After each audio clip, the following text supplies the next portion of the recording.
দীর্ঘদিন ধরে রাজনৈতিক অঙ্গনে আলোচিত একটি নাম সাবেক আইসিটি প্রতিমন্ত্রী জুনাইদ আহমেদ পলক।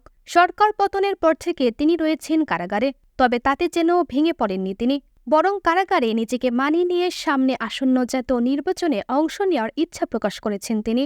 আদালত প্রাঙ্গণে সাংবাদিকদের এক প্রশ্নের জবাবে মাথা নেড়ে হ্যাঁ বলেন পলক। গত বছরের ৫ আগস্টে আওয়ামী লীগ সরকারের পতনের পর জুলাই গণঅভ্যুত্থান চলাকালে সংঘটিত হত্যাকাণ্ডের মামলায় গ্রেপ্তার হয়ে এখন তিনি কারাগারে রয়েছেন। প্রথম দিকে বন্দিদশায় মন খারাপ লাগার কথা প্রায়ই আদালতে সাংবাদিকদের জানিয়েছেন পলক, কিন্তু এখন দৃশ্যপট ভিন্ন। কারাগারে থাকার পরও তিনি মানসিকভাবে দৃঢ় হয়েছেন। জানিয়েছেন এখন আর মন খারাপ হয় না, বরং নিজেকে মানিয়ে নিয়েছেন পরিস্থিতির সঙ্গে। ঢাকার সিএমএম আদালতে একটি মামলার শুনানিতে হাজির করা হয় তাকে।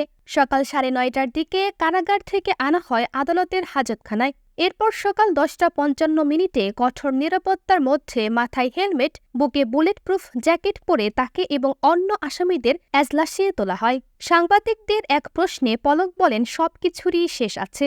আর যখন সাংবাদিকরা জানতে চান আসন্ন জাতীয় নির্বাচনে তিনি অংশ নেবেন কিনা, তখন মাথা নাড়িয়ে হ্যাঁ সূচক উত্তর দেন তিনি। তবে এই পুরো সময়টায় পলকের আচরণে ছিল দৃঢ়তা ও আত্মবিশ্বাসের ছাপ। তিনি আইনজীবীদের বলেন, আমি ভালো আছি, মানসিকভাবে শক্ত আছি।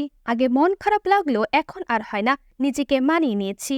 রাজনৈতিক বিশ্লেষকদের মতে পলকের এই বক্তব্য ও নির্বাচনে অংশ নেওয়ার ইঙ্গিত আসন্ন জাতীয় নির্বাচনের প্রেক্ষাপটে নতুন এক আলোচনার জন্ম দিয়েছে। তিনি যদি সত্যিই নির্বাচনে প্রার্থী হন, তবে সেটা হবে তার রাজনৈতিক জীবনের এক নতুন অধ্যায়।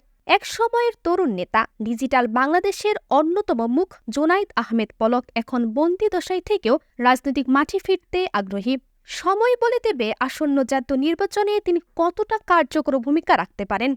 তামান্না আক্তার মীরা, আগামী সকাল নিউজ, ঢাকা।